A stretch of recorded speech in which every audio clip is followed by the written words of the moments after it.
You ready to do this, Stu? I am so ready. Engage, Chewie.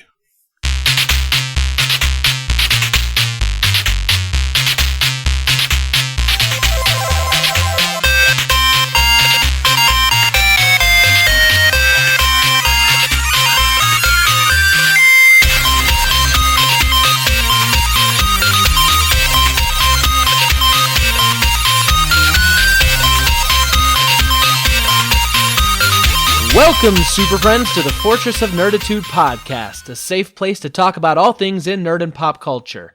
I'm Spencer Stapleton, and my co-pilot is Stu Jones. That's me. We're two nerds that just refuse to grow up. Thank you for joining us. This is episode 113. We release every Thursday morning. You can find us on our website, fortumnerd.com. We have links to iTunes, Google Music, Spotify, YouTube, Stitcher, and everywhere podcasts are available. Stop by and relax a while. If you like what you're hearing, though, hit that subscribe button and get us automatically each and every week in your ear holes. Stu, what's going on? How are you, my friend? Ready to just fall over and sleep for about 3 days. Rumpelstiltskin style? What? Is that Rumpelstiltskin, the guy that sleeps for... No, that's Rip Van Winkle. I'm going to spin yarn into gold by taking a nice nap. I like it. Right? No, it's been, this week has been crazy career-wise. So finished that project. They went live. There's a couple support things going on, but I've since moved on. And I was originally slated to move on to a new project.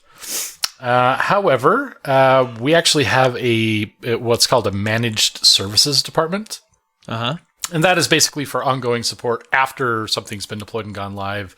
And we try to use that, to kind of generate recurring revenue and have long-standing engagements with our clients beyond, the initial project that we had. It's a phenomenal team. I've always been a huge proponent of them. Always tried to make sure that our sales guys understood the need for that team when it applied. But I love delivery, and that was the department I was in before. And I love projects, and I love moving on to new things, and I love having a start and a finish. But it's very prohibitive with my travel restrictions, and just with the timing of everything else. Figured that, hey, maybe we'd give it a shot.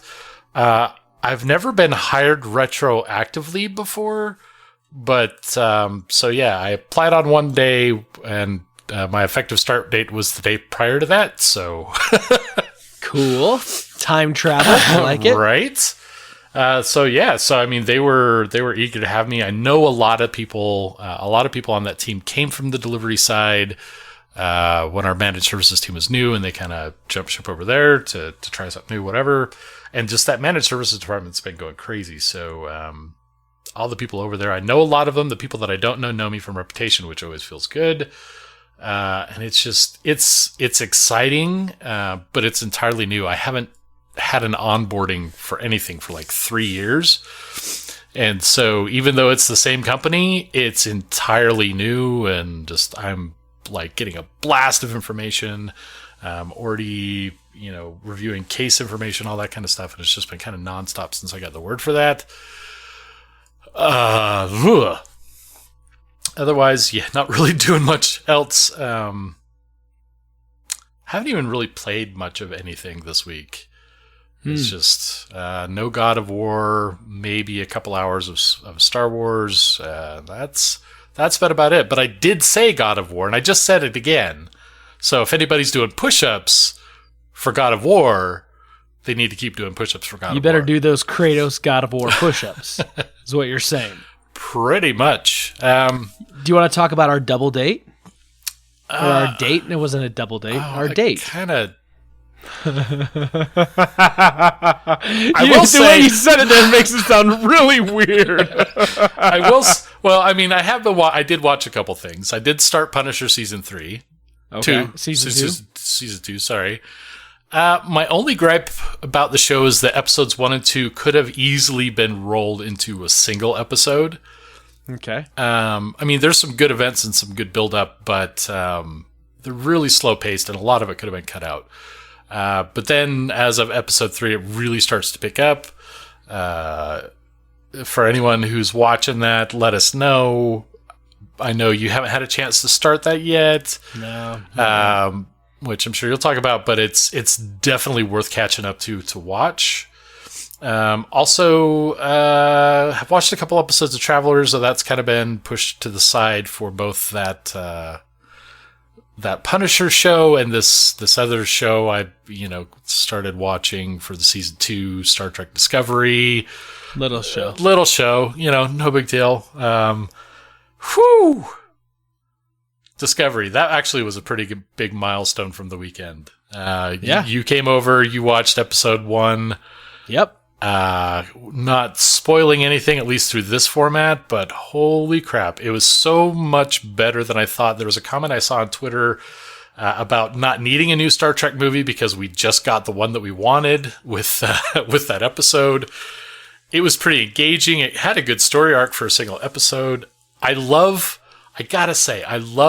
Michael Burnham in season 2. In season 1, she seemed a bit stiff. She seemed a bit anxious, like she was a mouse waiting to jump away from a cat. She seemed a lot more approachable this season, a lot more confident. Maybe that's just her character. Maybe that's some coaching. I feel like as season 1 went on, she loosened up a little bit towards the end. Not a ton, but I feel like a little bit. And like I felt like there was some character development. So where it picks up now felt better to me. For sure, I agree with you. It definitely felt better. She felt a little more relaxed in the character and not as stiff and wooden maybe. But I wonder if that's just the character development that they chose to go with. And maybe she's now starting to kind of break in a little bit. It's like a pair of jeans. When you get it new, it's stiff. It fits, but it's not quite right. And after you wear it for like 2-3 weeks, it kind of breaks. So Michael Burnham is the pants you didn't know you needed? She is the Levi's that you always needed, but just needed time to break in. Tilly was a breakout fun character in this one. I mean, I love Tilly, but she had a couple good parts in this. And so if you're on the fence or just haven't gotten around to watching season 2 of Discovery, you really, really should. If you haven't even started Discovery in the first place, get to it. It's such a great show. Leave your expectations at the door and just enjoy it. I agree. Do you want to talk about our idea a little bit? You know what? If you're going to give that to me, sure. And then you could talk about our double date. Okay, fair enough. So, yeah. So, I mean, I know you did the sidekick for Stranger Things. Yep. And that's kind of a binge approachable show. But with Star Trek being episodic one week after another, and that kind of being secondary to what we're doing with the podcast and wanting to be able to talk about it. Because right now, I just really want to just purge everything about this new season, everything I love about it.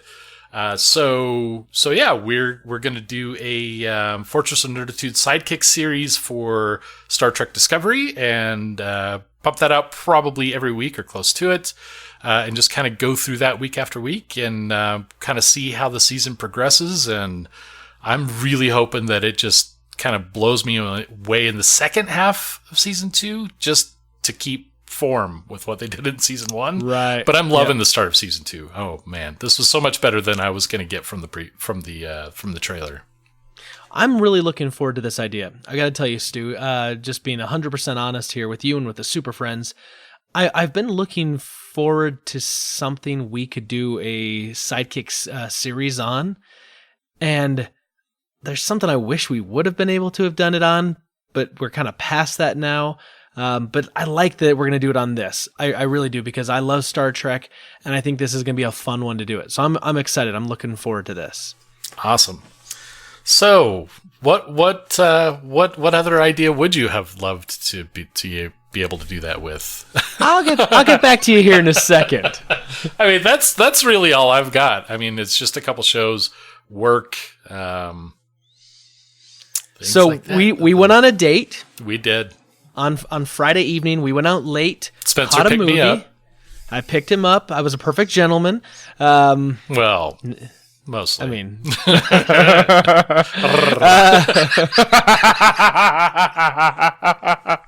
that's so wrong, yet so right. So we went and we saw Glass, and it was interesting because I understand that my expectations were through the roof for this after Split, because Split was so good. And I loved Unbreakable. Unbreakable definitely was a lot slower than Split. Like, I felt like Split was kind of slow, but it ramped, and then towards the end, it was just like this big momentum wave. Well, even with Split being slow, I was still captivated all the way through it just because of the acting. The acting carried that movie alone.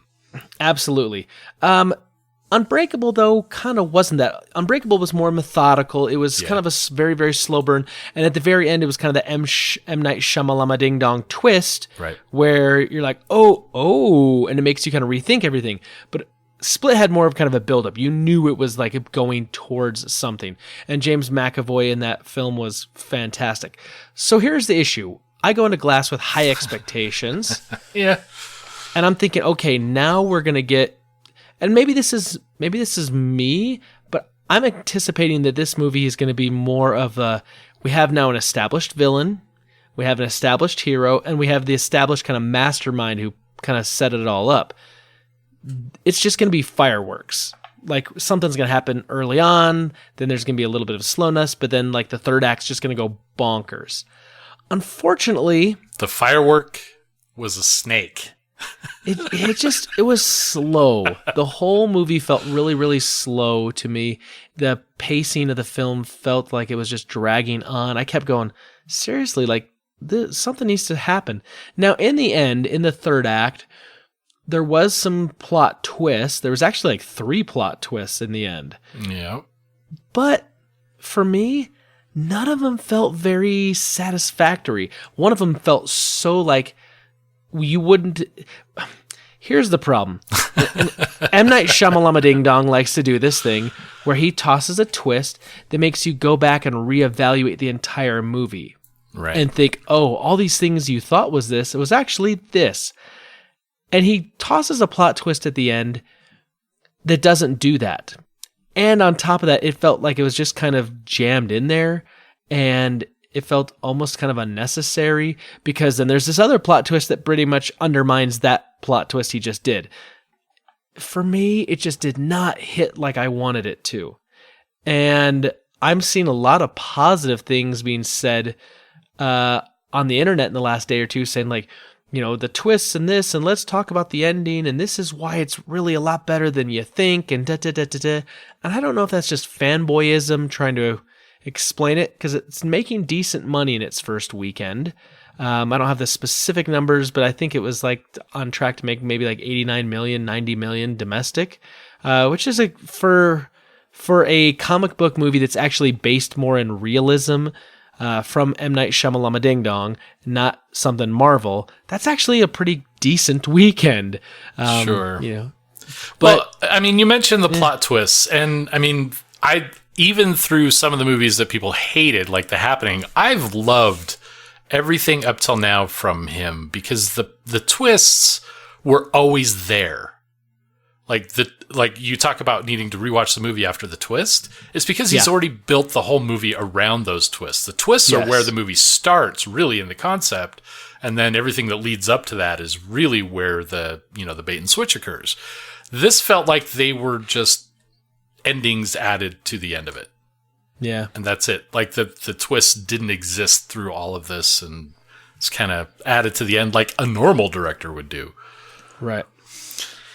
Yeah. It was one of those things where, Stu, you had purchased the tickets and you said, okay, we'll go. And then you said, and then you'll take us, Spencer, you'll purchase the tickets for our second view. And I was like, done, not a problem. Right.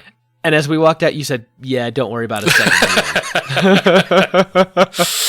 view. Yeah, I just, Bohemian Rhapsody, when I first watched that, because of expectations, I really didn't enjoy it as much as I could have. But I didn't understand what the movie was. Once I did and went back and saw it again, very different experience, and I loved it.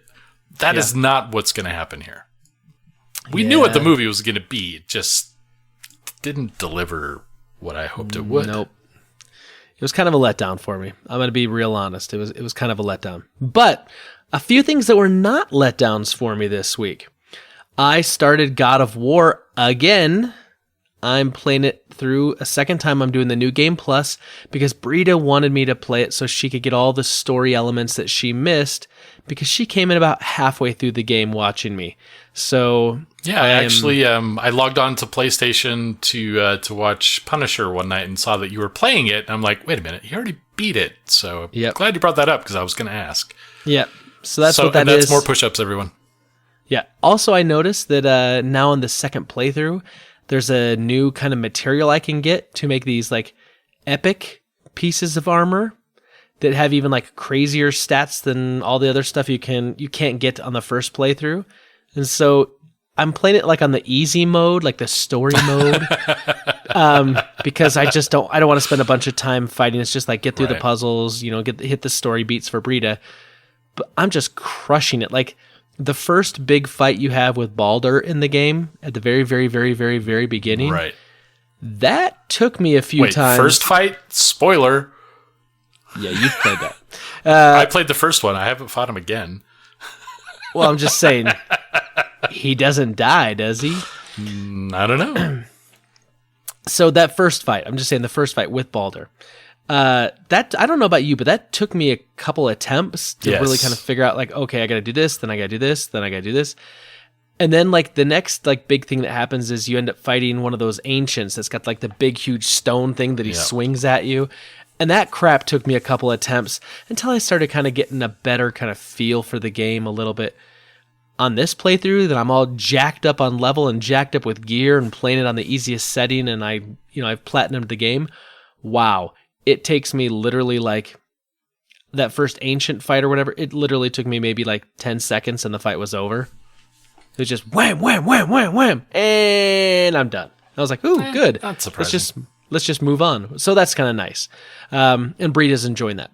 I got to ask you, there was a question I had about that. What, like going out the gate, and I'm sure at the point you're at in the game, you probably have all the skills, but what was your favorite fighting style coming into everything?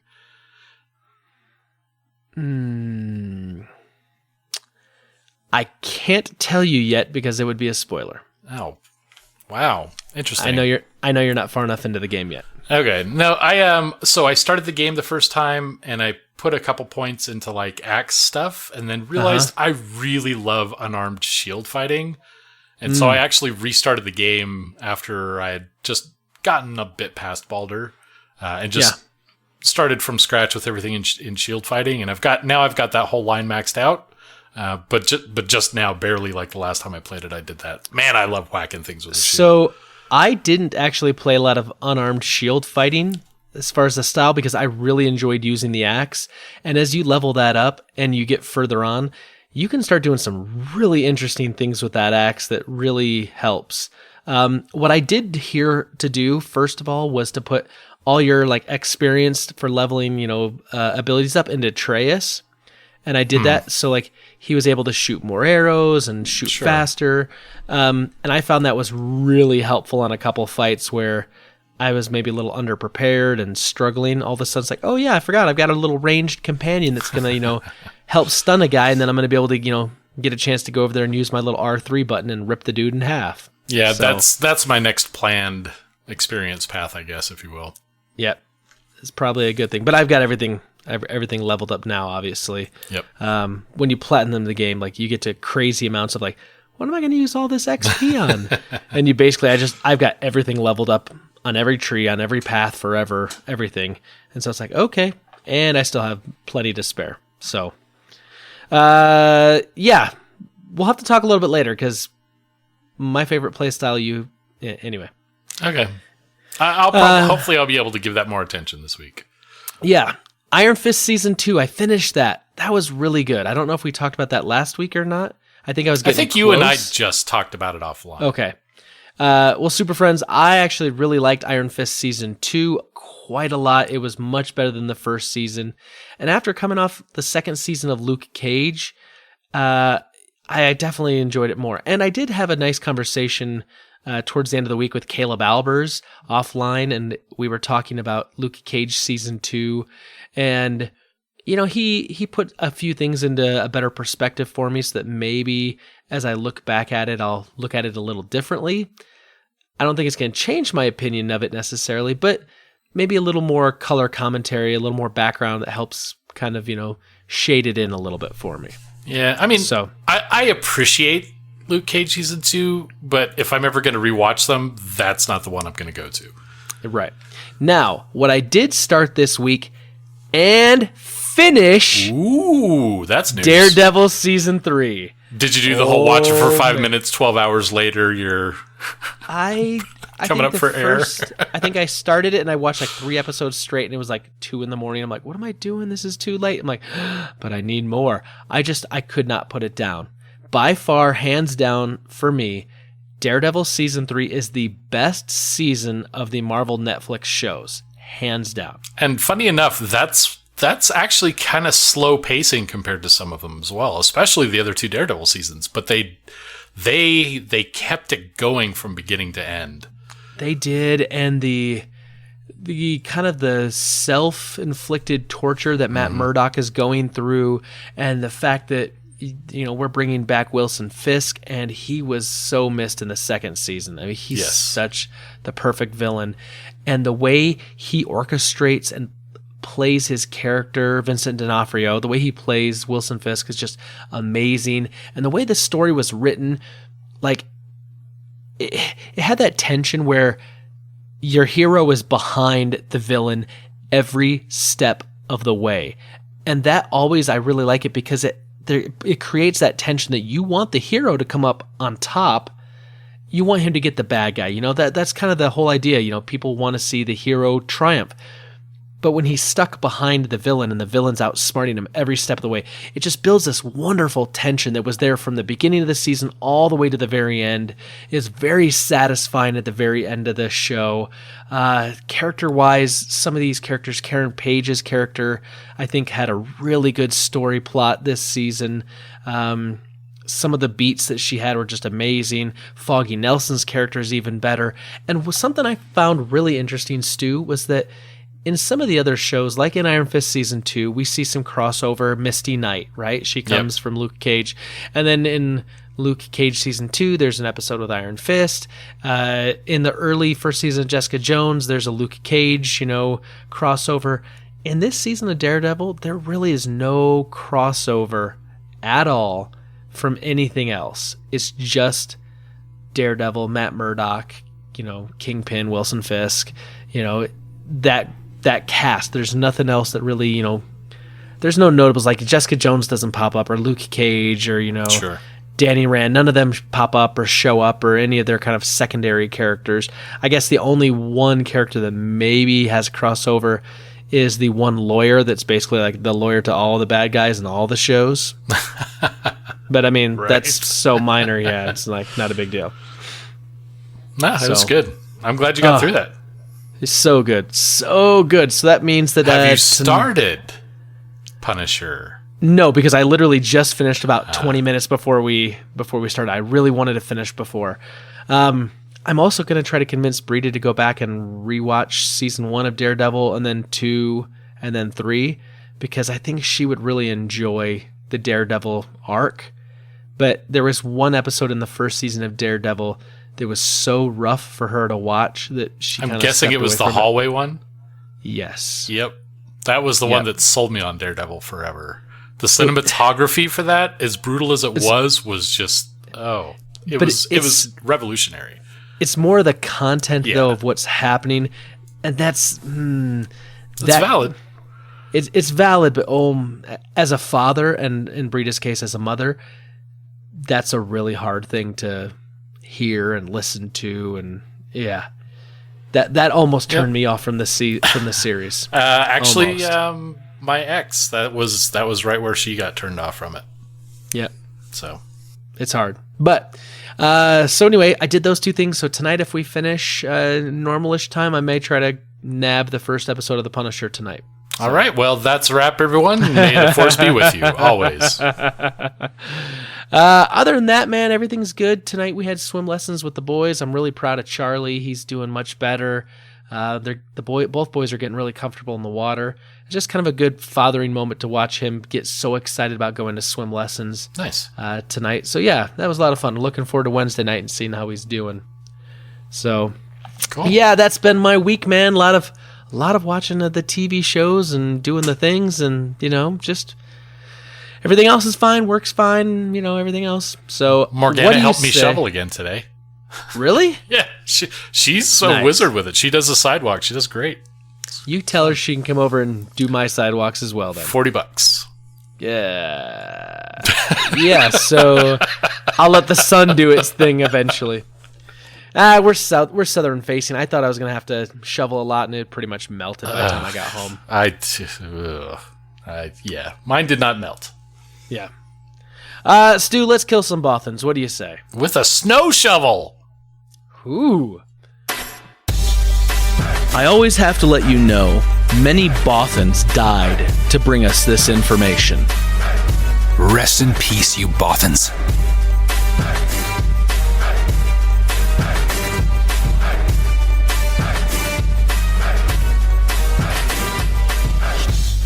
All right, Stu, we're into Rebel Intelligence. We've gone Home Alone style and killed a bunch of Bothans, like the Shovel Slayer. Well, so sometimes you just gotta. Talked a little bit about Anthem's demo before, and there wasn't a lot of information about when the demo was going to come out, how you were going to be able to get it. I know we're going to be playing Anthem, and I know you've got buddies over on Married to the Games that are going to be playing it. Yep. Fortress of Nerditude will officially be representing on PS4 for Anthem. The demo details have been released. And in order to be able to play the demo, you have to do one of three things. Only one of three things. The first is you can pre-order it, and if you pre-order it, supposedly the demo is going to unlock and you can download it. I really hope they open that up before you're supposed to be starting to play it, though. The alternatives are that you can join Origin Access, which is Electronic Arts' PC-based game subscription, which is all right. Or you could get EA Access, which is on the Xbox One. Same setup, subscription-based service. Frankly, if I'm going to get a subscription game service, I'm going to get the Xbox Pass, because they've got hundreds of games that you've got access to there. Yeah. EA has a few of their winning ones, but overall, I just don't think it's really worth the price unless you specifically want to play those games. Then maybe it's worth it, but... Anyway, so if you do one of those three things, you're supposedly going to get access to the VIP demo, which then begins on January 25th here in a few days. Oh, wow. That's like a couple days from now. Yep, and it's only going to run until the 27th. Oh, so it's only a 2-day demo. It's a 2-day demo, which then is going to launch a few weeks before the official launch on February 22nd.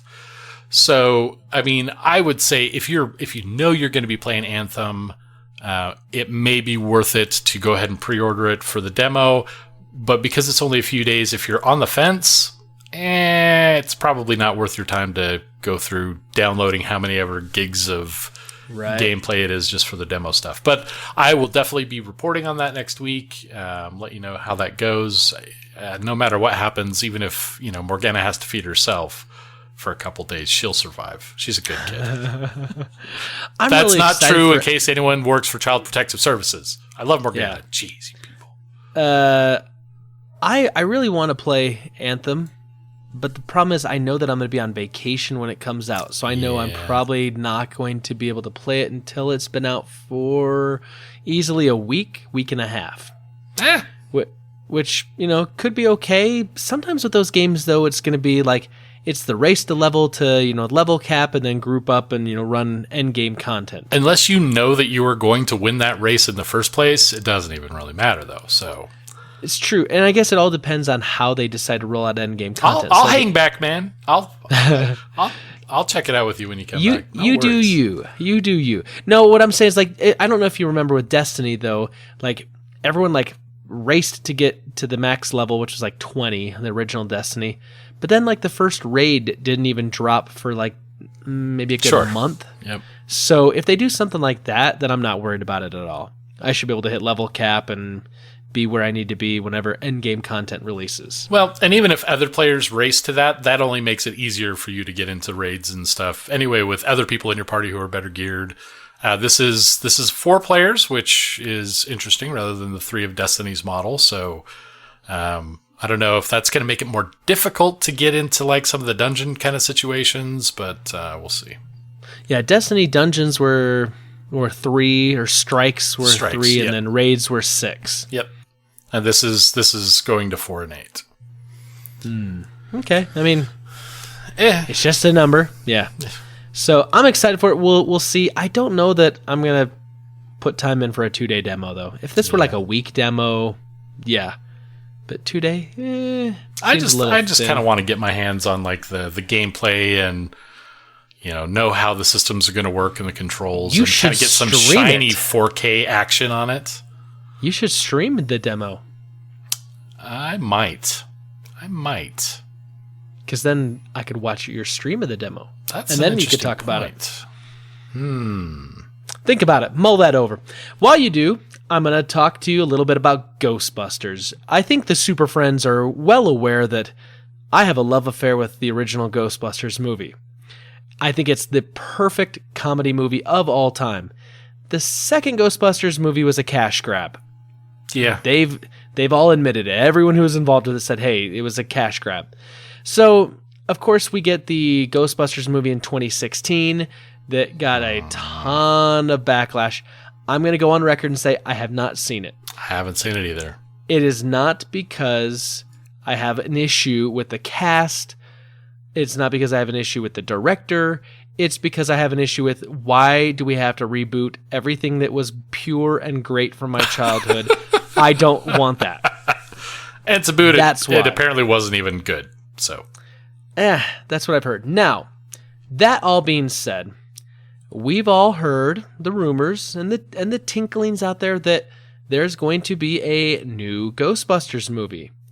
Except it's going to be a continuation from the original Ghostbuster movies, and it's going to potentially have the original cast members, or as many of the original cast members as we can. And my good old friend Leslie Jones, one of the actresses in the Ghostbusters movie, the 2016 movie, and SNL alum, I love her. I think she's extremely funny. She was not too happy to hear this. And she took to Twitter, and I will not repeat the tweet. Because we don't want that iTunes mature rating. Yes, it definitely. But basically, the thing boils down to this: that she says it's insulting that they're basically going to ignore the movie that they did, and basically, she kind of channels her Donald Trump basically in the tweet, saying, it's like a Trump move. Let's just ignore it and let's go on and say, we didn't want the women version. We want to go back to the men version, really kind of putting that sexist spin on it. The thing is, there's been no real response from anyone else in the 2016 cast. And we don't know who's going to be in this new reunion Ghostbusters yet. But they didn't even consult anyone from the 2016. And I kind of think here's the thing. If you're going to do that, I actually think you try to cross the two over. Because if you know that the 2016 movie struggled some, and obviously going to the well for a Ghostbusters 3 that's going to continue on with, the Bill Murray cast, or as best they can, it's a cash grab. Let's be frank. This is going to be a cash grab. Why not try to tie the two over and use the existing stars that are beloved, that people remember from the original, that they're going to drop down that nostalgia money for, and tie the two together to kind of help bridge that gap so that maybe the 2016 cast can have a second movie that would be more tolerable to all sorts of people. I don't know. This is not the first time that Hollywood has done that, though, where there's been a sequel movie that has ignored something that occurred previously, such as, say, Highlander. Yep. So, I mean, it doesn't have to be sexist if the 2016 movie sucked and they want to ignore it, or they want to continue a storyline that existed with the original movies. That's not unheard of. No, it's not common, but I don't think it necessarily has anything to do with, ignoring those so much for any other reason other than it maybe was just a terrible movie that didn't do well. So let's ignore it. It's not my favorite plot device that they do with sequels, but it happens. So it does. Leslie, you're still my girl. Just so you know, I'm not knocking on you. I think you're amazing. Just saying. I don't know. I don't think there needs to be a reason to take it personally, I guess is probably the best way to put it for anybody. Yeah. Yeah, I get that. Yeah, maybe not look at it that maybe and just say, hey, it's a business decision. They're going to go a different direction. And this could be a terrible movie anyway, in which case nobody's going to want to be associated with it. Let's face it. Yeah. These guys are old. Yeah. I mean, there's that. And how do you pick up the pieces from Ghostbusters 2? I mean, now what if they skipped Ghostbusters 2 and 2016 altogether? Maybe they CGI them and make a better Ghostbusters 2. Yeah. They give them the Grand Moff Tarkin treatment. Yeah, that's actually what I'm worried about. Here's flashbacks. Yeah. I'm gonna be positive and say I hope it's done well. I hope it's impressive and it hits all the boxes and whatnot. But I'm not gonna hold my breath that that's gonna be the case. Yeah. I'm sorry. Yeah. Prove me wrong. That's all I say. Prove me wrong. Yeah, I mean, I'm just gonna go into everything with the glass expectation now. The glass is half empty. Yeah. I see what you did there, Shyamalama Ding Dong. I put a better twist on it than he did. Well, speaking of things from the past that maybe we do actually need. Okay. Mattel is coming out with some 6-inch figures. For a second, I thought you were going to say Metallica. No. Mattel. Gotcha. No. Anyway, Mattel is coming out with a new Jurassic Park line of collector action figures. Puppets? Action so you be the figures. Master of puppets? Can you seek and destroy that line of thinking? Oh, I definitely can get rid of that one line of thinking. Oh, no, don't. I mean, that would be Injustice for All, so. I just have to kill them all. One of these figures. Oh, geez. You just, it's good old Dr. Chaotician Jeff Goldblum. Okay. Has his own action figure from there that... These are action figures geared towards the adults that have enjoyed the original shows and things like that, and not just the kid collector action figures. And there's also going to be Chris Pratt's Owen Grady, as well as Blue. Oh, really? With some tail articulation. Because that's what I've always wanted in my life, is a little velociraptor with tail articulation. Anyway, so these toys are still in planning phase. I know that many memes still circulate around Jeff Goldblum, and it's just, I don't know. I think it's fun, and I know we don't talk about toys a lot, and I like toys now that are geared towards adults instead of just kids. I mean, there will always be toys for kids, and that should never change. But, hey, we were kids once when nerd stuff was starting to come to fruition, and Star Wars stuff is just as appealing to me now as it is for some kid that just walked out of a Force Awakens. So, yeah, absolutely. Absolutely. Speaking of Force Awakens, Stu, I got a little J.J. Abrams news for you. Ooh. So, Deadline's reporting that basically Paramount is a little unhappy with J.J. Abrams because right now, apparently they're paying like an 8-figure salary for like overhead for the Bad Robot label, like every year since like 2006. They put him under contract, and of course we know that he did the first 2 Star Trek movies over there to kind of reboot him. But apparently, the last couple movies he's done, Overlord and Cloverfield Paradox, haven't been that well received. And apparently there's also rumblings that Paramount's a little unhappy because he's been kind of MIA from the Paramount lot lately, because he's been over on the old Disney lot again, because we know he's making working on Toy Story 4. I was going to say Episode 9 Star Wars. Yeah. No. It's the same movie. So apparently Paramount's getting ready to dump his contract, which means his contract's going to be up. Obviously, I think a no-brainer would be for Disney to pick it up, because obviously he's working on the Star Wars stuff. He's got a close relationship, I know, with Bob Iger. He could start doing Marvel movies. We've got the not Marvel. Well, he could do Marvel movies, or he could do Pixar movies. But there's also the Disney Plus streaming service. It's got all these live action Star Wars things are going to be happening, and there could be a lot of opportunities over there. Disney's got money to pay J.J. Abrams. Bad Robot's established enough that they could probably even bother to stay independent. And that's the thing, is they could. And I mean, I'm sure they would still get Disney contracts into that scenario. Yeah. I also hear that Warner Brothers may want him. Universal, I've heard, may be after him as well. So all I gotta say, it's probably a good day to be J.J. Abrams. Sounds like there's a lot of people knocking on his door in Hollywood. Some days I feel that in demand. With Morgana and Morgana only. But it's a good feeling. Knocking on your door. Hey, I want you. Yeah, whatever. That's good. No, I mean, that's a great place for him to be. I'm just afraid of, say, the J.J. Abrams treatment to Avengers kind of stuff, or...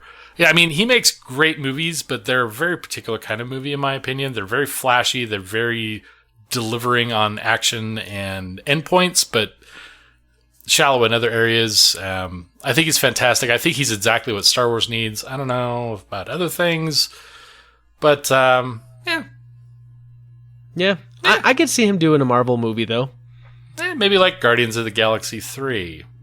Maybe. I mean, think about it this way, though. That hurts. A lot of the things he does could fit into the MCU formula. It's true. He'd have to change some things, obviously, because they're going to have a little stricter restrictions.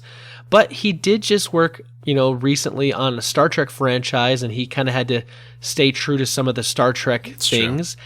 And he did work on Star Wars, essentially here now twice, and he had to keep true to some of that stuff. So, I mean... Yeah, but I hear they have like a lens flare cap on Marvel movies, so... that could put him in trouble, yeah. Yeah. Sorry, JJ. Not going to work. Can't flash that new Captain America shield and blind people with it.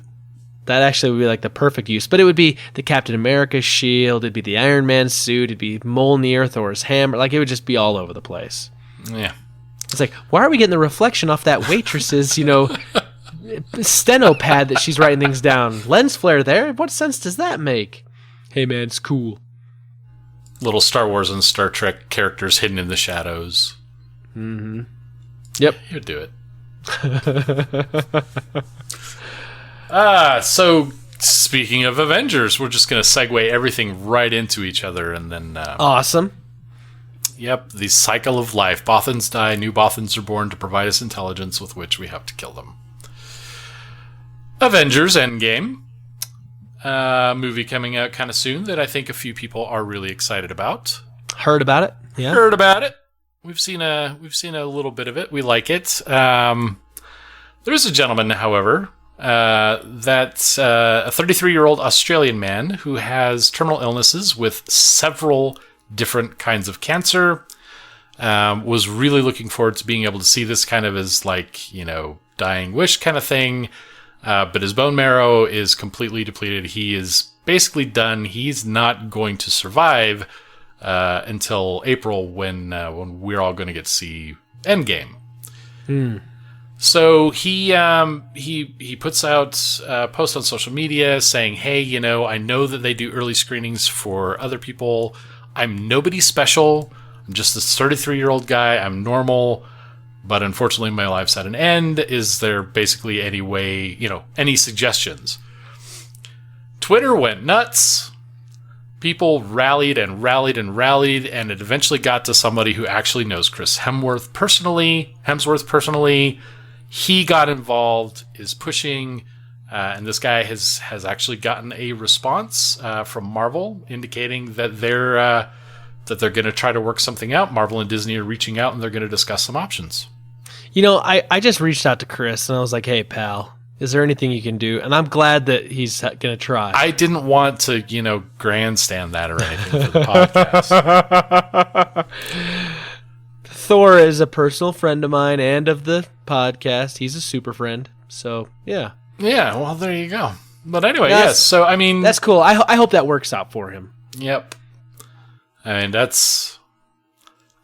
I would be in the same boat, Actually, I think that would be one of the things I would care about, just because it's something I've followed along for so long that it would be kind of nice to get the end of all that. Because dying without knowing how Thanos is going down my life would be unfulfilled. Your life would be over? Sorry, I would just blow away like dust. It was right there. Stu, I know that this has happened with other movies and other franchises and video games and, Make-A-Wish is pretty huge with stuff like that. Yeah, and every time I see this, it always makes me smile just a little bit because I think it's a really kind thing to do because typically they're going to make whoever sign massive NDAs in order to do it because they don't want them saying anything, even on their deathbed because it could blow stuff. But I'm glad though that they kind of try to do this because it's a charity. It's a nice thing to do. And I know that if I was staring down, the end of my life and that was my one last wish is I want to see this before, besides my family and all that, normal kind of things. I want to see this one thing. This is my last wish. I just wish that could happen. And then someone could do that for me. Man, it's a small thing, but it means the world to that person in that moment. Yep, absolutely. Hopefully I'm never in that situation because I would be live tweeting the heck out of that movie while I was what are they going to do? What are you going to do? Sue me? No, they're going to sue your family. Yeah. Anyway, so you got anything else, man? No, man, I'm tapped out for Rebel Intelligence this week. Tap, tap, tap. So, Stu, last week we had a wonderful conversation, kind of off the cuff. It was all about fast food. It was so much fun, yet so hard to not want to go pig out afterwards. I pigged out. And then the next day when I edited the podcast, I had to listen to it all again. Let me just let you know, I ended up breaking down and going and getting a Crown Burger that night. Oh, yeah. Because, did you get onion rings? I got fries. Yeah. So, we asked our super friends, though, a few questions. We said we want to know from our discussion, what's your favorite value menu item from fast food, your favorite burger, your favorite breakfast item, ketchup or fry sauce, and then your overall restaurant. And we got a lot of responses, so we're going to try to get to all of these here. And we're going to start over at email like we always do. You can email us, fortivenerd@gmail.com. And we're going to start with Peter Christensen. He says, Dear Nerds, Marvel Netflix update. I rewatched Daredevil Season 2 after really enjoying Season 3. The first half of Season 2 with the Punisher is amazing, some of my favorite TV ever. The second half with the ninjas is a sad whimper by comparison. One of the best things about the show is how it does fantastical things and society reacts in a realistic way. But the ninjas were silent and moved in secret, so they only interacted with the heroes, meaning it was a bunch of henchmen fights. It also minimizes the great secondary characters like Foggy, Karen, Ellison, etc. I'm currently rewatching Punisher Season 1 to refresh before Season 2. I thought about that, but I think I'm okay. Yeah, he says, it'll be fine. +1 Chuck E. Cheese buttery crust pizza. It's true! All right, he says, Donald Trump is rich, but I'm guessing 80-plus college football players can eat an eye-watering amount of food. Here are my fast food choices, skipping ones I don't care about. Chicken nuggets. Chick-fil-A nuggets are my favorite, and the Hellboys like Spence can get them grilled nuggets. But the smell of McDonald's chicken McNuggets when my son opens his Happy Meal drives me crazy every time. Also, the McD's the McDonald's buttery buttermilk crispy chicken tenders are surprisingly good quality with good sauces, if you're willing to stretch the definition of a nugget. Dollar Menu. A large Diet Coke from McDonald's. My wife and I go out for drink dates several times a week. For food, the Taco Bell mini quesadillas are awesome. I didn't even think about that. There's, beverages on most of the value menus. I kind of just forget about that. Yeah. Yeah, I like that. It says burger. I can't choose between the Whopper or the Wendy's single. Five Guys burgers are good, but overrated. Yeah, and I wouldn't necessarily qualify them in with the word fast in anything. He says chicken sandwiches, Chick-fil-A, no discussion. Their Chick-fil-A sauce is the perfect topping you've been looking for. Taco and quesadilla, I don't know if it's big enough for your criteria, but I love the Mexican food at Costa Vida. Yeah, I thought about that. I don't know if... That's really definitely not fast food. But yeah, drop into the fast food, but it's kind good. Of on the... Yeah, I'm with you. It says burrito, I'll never pass up a Chipotle double steak burrito. Okay. That's fair. French fries, Five Guys if it counts as fast food. Otherwise, Wendy's. Milkshake. I love them all, but Five Guys shakes, Frosty, and Shamrock shakes are my favorites. Yeah. Sauce, Chick-fil-A sauce. He says, I don't care for fry sauce. Ugh. Breakfast, McDonald's sausage biscuit. I probably eat 300 plus of these a year. 2 sausage breakfast biscuits and a large Diet Coke for $3.30 is my go-to. Chick-fil-A chicken biscuits are a nice treat if I happen to be near one at breakfast. I would also choose Wendy's if I could only have one fast food restaurant. I still haven't had the chance to go to Shake Shack, but I'm longing for the day. He says, this was the exact opposite of the Fortress of Nerditude fitness game. Guess we'll have to double up next time. Cheers, Peter Christensen.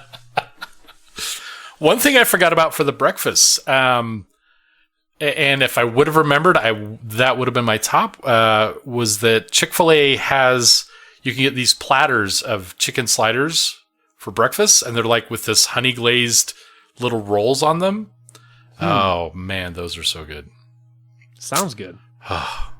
I'm getting hungry again. Why are we doing this? I'm getting very hungry right now. Okay, we're changing direction. It's another fast food episode live from McDonald's. Okay, going over to Facebook. You can always answer us on Facebook. We are at FordofNerd at Facebook.com. The first one's from a familiar face here. Stu, you may be familiar. Katie Jones.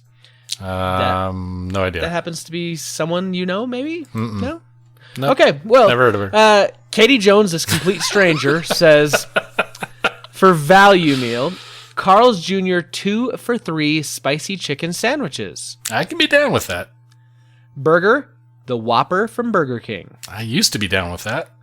The breakfast item, McDonald's sausage McGriddle with a hash brown thrown in it. Ooh, that's my girl. Never heard of her. She says, fry sauce. Hello. Yeah, the funny thing is that's my daughter. We went up to Oregon last summer, as you know, and she was having a craving for Arctic Circle. But she's in Oregon. Okay. And as we know, it's kind of centered around Salt Lake. However, I have insider knowledge because I actually used to manage Arctic Circles. They actually have a couple of them in Montana and Oregon. So we looked it up. There's actually one that's about maybe an hour away from where she lives. So we went, and she got her fry sauce. We got shakes, and we went a little bit crazy. We got Lime Rickies, just because it would have been like the first Arctic Circle she had had in a long time, and that was fun. That was fun. And yeah, it's fry sauce aplenty there. Yep. She does say her overall restaurant, fast food related, Taco Bell, 100%. Yeah, it's true. Thanks, Katie. We love having new super friends chime in and answer our questions, so we appreciate you dropping in this week. Tim Paulin says value, McDonald's McDouble. Yep. Burger, Culver's Mushroom and Swiss Butterburger. That sounds delicious right now. What is Culver's? Oh, are you serious? Yeah. A mushroom and Swiss Butterburger sounds divine, but... Look it up. There's actually one not too far from us. He says breakfast. How late are they open? I don't know. But look it up and let me know. He says breakfast. Sonic's Ultimate Meat and Cheese Burrito. I love breakfast burritos. He says, fry sauce. Although it's not common here in Iowa, once you've had it, ketchup is forgotten.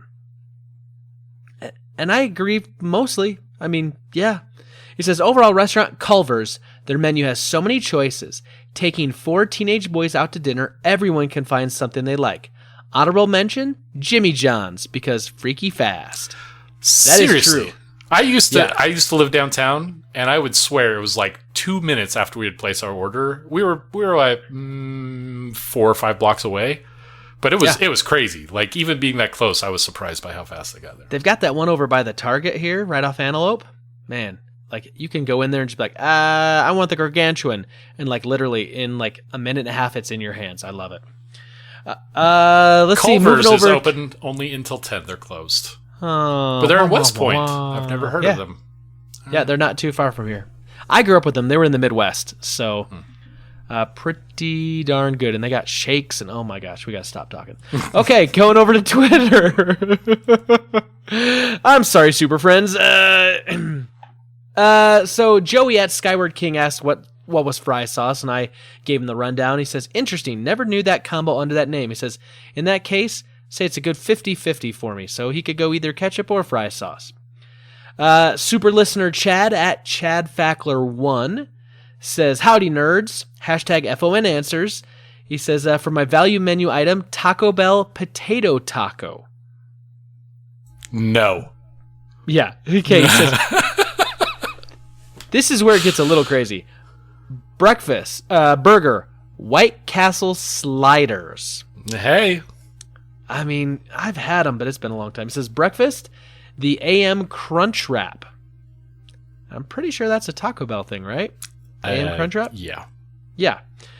He says ketchup or fry sauce. Usually neither, but Rally's has the best seasoned fries. And he says, my favorite overall would be White Castle, with Taco Bell and Rally's as close seconds. Now, gotta go get some food. Yeah.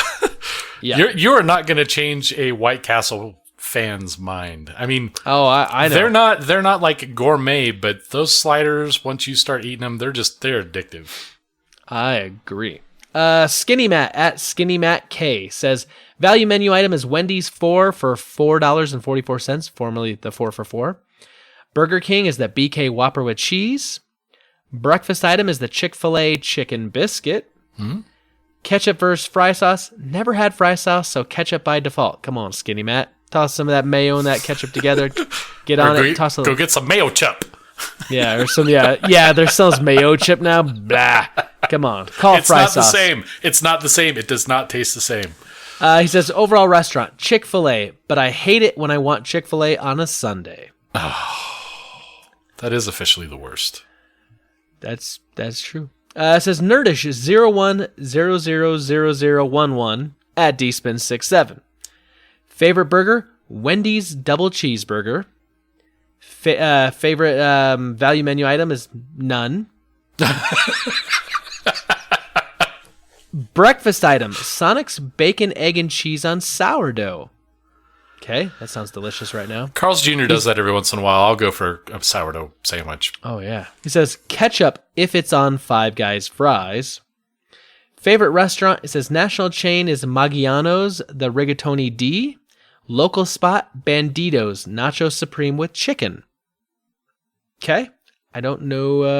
I've heard of Maggiano's. I think I've actually eaten there, but it's been a while. I think it's kind of like fast food Italian. Okay. BS at BravesB_ says value menu. Wendy's Junior Bacon with a side hustle of nuggets. Burger. He says burger. He says Wendy's Baconator, the reasonable sized one. I'm not a monster.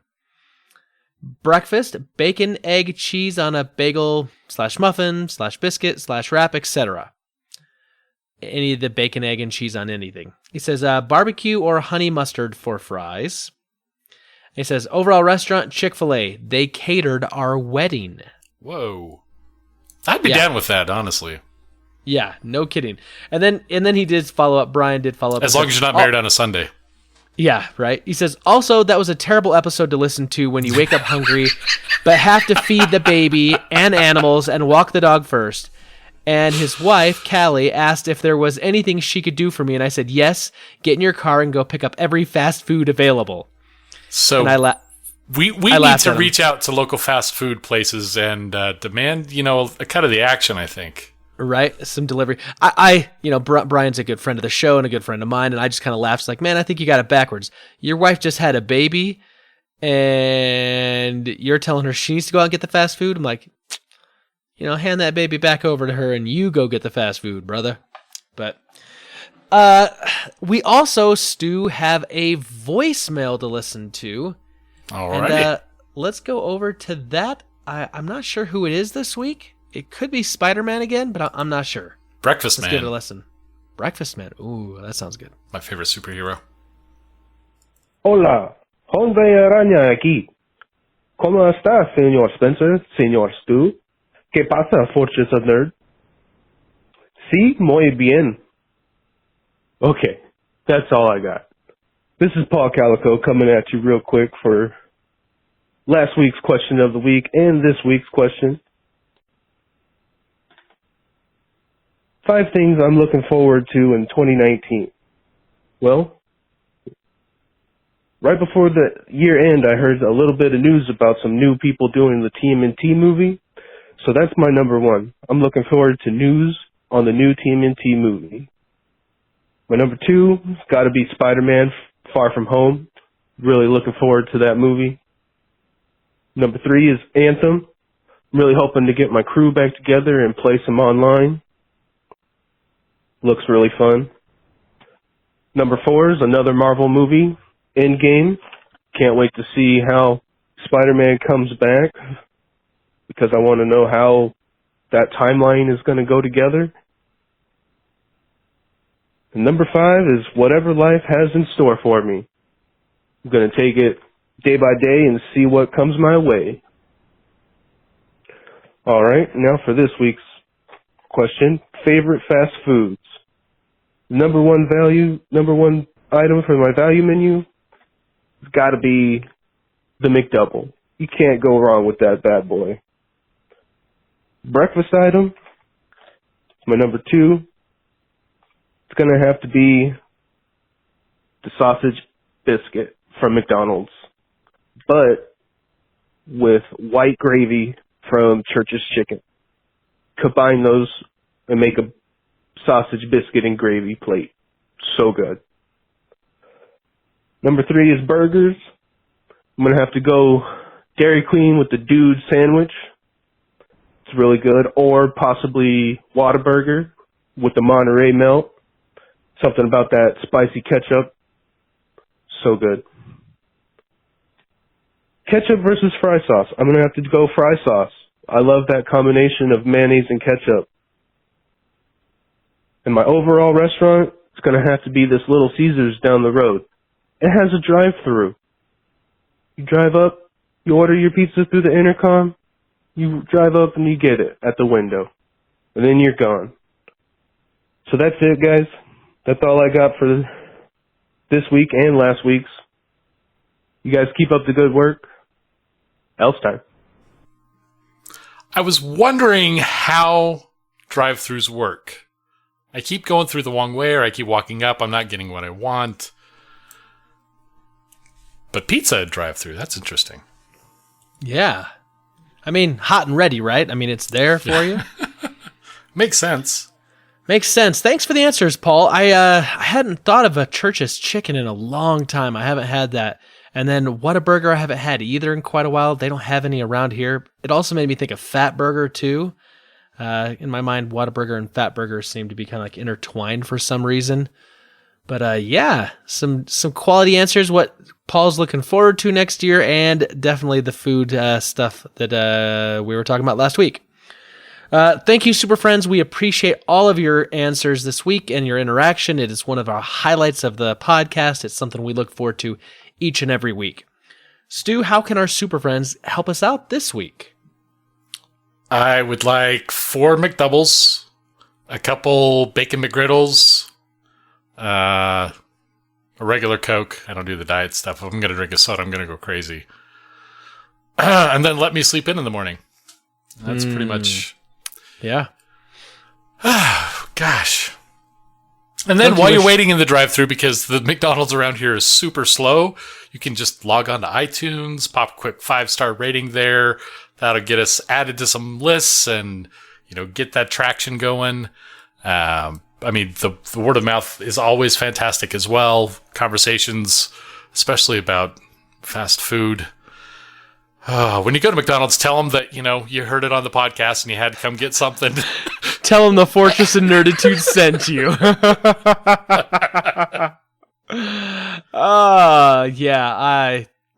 I'm so hungry again right now. This is just bad. Bad. All right, Stu. So I'm like salivating so hard. I know, so am I. I was like, we got to move on, otherwise I'm gonna be like, okay, let's put a timeout on this. I gotta go. Spencer, quit eating your hand. Yeah, right. So Stu, we were talking about Star Trek Discovery, and we're talking about doing our little sidekick series on this. And I actually heard from a good friend of our show earlier today, Delvin Cox, on Twitter, saying that he is watching the first season of Star Trek Discovery, and he's enjoying it. And He asked, should he go back and watch the other series, because he has never seen any other Star Trek other than what he's watching on Discovery right now. Which kind of blew my mind, because I would think that at this point in the game, if you're going to watch the new Star Trek series, you probably have seen some Star Trek before, have an idea what it's about. Interestingly enough, one of the things people don't like about the new Star Trek being Discovery is that it is a departure from the norm and flavor of previous Star Trek series. And that is absolutely true, and I will not deny that. However, I think it still has a great place. It's when Starfleet is rugged. It's when it's definitely militaresque. The first season dealt with, the Klingon War, but it tells it from that military standpoint and the survival standpoint more than it's kind of like when the Starfleet was new, but, with better production. Yeah. So I think this is actually a great place for someone to jump into Star Trek. And I think this one has probably the best entry-level series that you could have since Next Generation. Because, if you think about it, all the other series kind of built on that. Original series was many years before and kind of stood on its own. Sure. This one is different enough that I think if anyone's ever curious about Star Trek, or maybe even didn't like Star Trek before because maybe it was too slow or more dramatic than they would have liked, that this is the perfect modern Star Trek. Yeah, I'm not gonna disagree with you there. And it is true, like, other than the original and then Next Generation, DS9, Voyager kind of all built off of Next Generation in a way. Yeah. Like, kind of like continuation. So you're probably right. This is probably even a good place to jump in. A big chunk of the movies as well. Yeah. And then, there's also the Enterprise series that kind of tends to get forgotten about from time to time. I didn't forget, but it definitely wasn't it didn't have a continuity to any of the other series. Sure. So I was thinking, for my man Delvin, good super friend of the show here, we should maybe kind of take a moment and talk a little bit about Star Trek, and maybe kind of give a primer on what Star Trek is, where it came from, and maybe a little bit of things we love about kind of each of the series at a very kind of high level, because I don't want to came really from space, Spencer. That's where it came from? Came from space. Dang. The final frontier. These are the voyages of the Fortress of Nerditude. It's 20-year mission. I don't know, whatever. So for my man Delvin, and for any other super friend out there, if you're not down with Star Trek, you don't know what it is, let's kind of talk about it a little bit. So I'm going to start and say, you kind of have to know where Star Trek came from originally in order to kind of understand where it is and what it is, right? So Star Trek was created by Gene Roddenberry, and Gene Roddenberry was this guy. He served in the Air Force in World War II. He flew a bunch of missions. He came back and he got a job as a police officer, kind of like his dad. But while he was doing that, he was also writing screenplays for television shows, but they were all kind of like cop-based shows. And at some point along the way, he got this idea for kind of a sci-fi show kind of based off of kind of Horatio Hornblower, and he kind of wanted to have kind of this adventure kind of feel to it. But in order to sell it to Hollywood, he kind of he took it to Desilu Studios, and if you know Desilu, it's very, very famous because it produced one really big hit up until Star Trek, and that was the I Love Lucy show. And matter of fact, they ended up filming a lot of it on the same lot that I Love Lucy was filmed on. Well, frankly, Star Trek would not have existed without Lucille Ball. No, absolutely. Lucille Ball is like the savior of Star Trek, although that's a very, very unknown thing, commonly known, right? Because everyone says, oh, it's all Gene Roddenberry. But, you know, Desilu Studios like really came through, and they basically bankrolled them and bet their future on Star Trek. But Star Trek was having a hard time getting picked up. They went to CBS. CBS wouldn't pick them up because they said it was too kind of spacey, and they were going to do their show Lost in Space. And so basically, when Gene Roddenberry pitched it to NBC, he basically tried to highlight the kind of the aspects that felt more like Wagon Train and Gunsmoke, some of these kind of westerns that were popular at the time, and downplayed the whole kind of notion of sci-fi. And he basically sold it like it was kind of like a wagon train, but in the stars. And that's how he sold Star Trek to NBC on that premise. And then, you know, they made a pilot, they made a couple, and one of the pilots got picked up, and boom, it's off and running, and we've got a show. It's called simply Star Trek. So that's 1966 Star Trek debuts. Stu, talk a little bit about the original series, what we now call the original series. I grew up on Star Trek, obviously being reruns. I wasn't born until 73, but it was still highly, highly syndicated. As we know, Star Trek only had 3 seasons. Wasn't very popular across the board, though, among tech-philes and nerds, you know, not called nerds at the time, but basically it was a phenomenal hit. And so syndicated all over the place, watched a lot of it. I didn't actually watch Star Trek, the original series, continuatively from the beginning to end until actually I was like in my early 30s. It was always, you know, whatever show was on at the time because we didn't have streaming. But there was this, there was a sense of wonder. There was definitely some exploration involved. You usually had like the monster of the week, if you will. Plus you had kind of like the ongoing Klingon story arc that they didn't really appear much, but they were always spoken about, and they came in a couple episodes here and there. This was kind of the launch of everything, and you had, I think what really worked best for the original series was that it had some cool sci-fi stuff, but that it was around these interesting characters. You had Kirk, who was the gunslinger cowboy.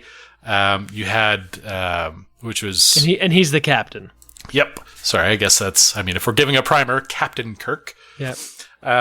You had Dr. McCoy, who was kind of like the devil's advocate to everything. Right. I mean, he would argue with everything. And then if he had to do something, damn it, Jim, I'm a doctor, not a mechanic, whatever.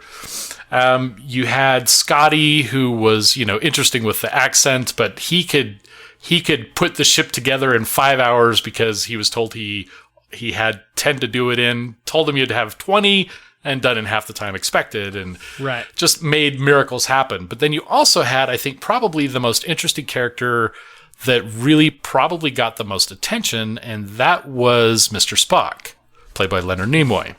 Right. One of the things that I love about science fiction, I've said it before, is that science fiction is the exploration of current morality in a different setting so that you can kind of focus on that morality issue rather than trying to deal with it in what ifs about current modern stuff. There wasn't a lot of that in the original series, except for in Mr. Spock, because Mr. Spock was half Vulcan, half human, and he was more. The Vulcans are driven by pure logic rather than emotion, and they try to shun emotion. And so you have this character who's kind of caught between both worlds and is the voice of logic for everything, and everything that's emotionally driven was challenged by his logic in almost every episode. And so he's a strange, fantastical, species, and but very personable, and at times very deliberately the most human character of the show. Right. So I think that is really, I think his character was really kind of what helped it to keep it together, even though Captain Kirk was really probably the main star of things. But they had some really interesting episodes. They did get 2 Hugo nominations. One of them for City on the Edge of Forever, which is definitely one of my favorite episodes. Yep, me too. Even though it only lasted 3 seasons, this show catapulted an entire segment of pop culture. So it did a couple interesting things. One, it had a multiracial cast. With the first on-screen interracial kiss. A kiss, yeah. Oh, what are they doing in the 60s? And so it was interesting because this was a time when, like we said, Gunsmoke and Wagon Train, those were like the big shows of the day. And this was a sci-fi show set in outer space with a multiracial cast and an interracial kiss that happened. My dad was, I think, 10 years old when this show came out. And my dad would watch it. My dad, basically was between the ages of 10 and 13 when the show had its first run. And he grew up on this, and he loved this, and he instilled that love in me and my sister later on, in our family. But what's really interesting is that this show did do some things and talk about societal issues at a time when there was a lot of societal upheaval and a lot of change going on. But it did it in this sci-fi world, and that made it very palatable and easy for people to kind of grasp onto some of these storylines and concepts. Yeah, I mean, I'm not trying to suggest that it wasn't progressive, but as we'll talk about with later series, it was the diversity of the crew and mechanisms like that kind of drove that, rather than the plot lines in many cases.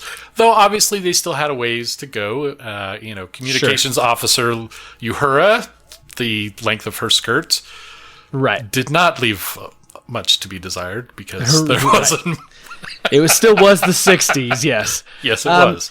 The interesting thing, though, about Star Trek, as originally kind of cast by Gene Roddenberry, is that the idea is that this is in the future, and that basically Star Trek is kind of in a utopian future. There's no world hunger anymore. There's no war on Earth. There's kind of peace. There's no need for money basically anymore in the Federation, I guess.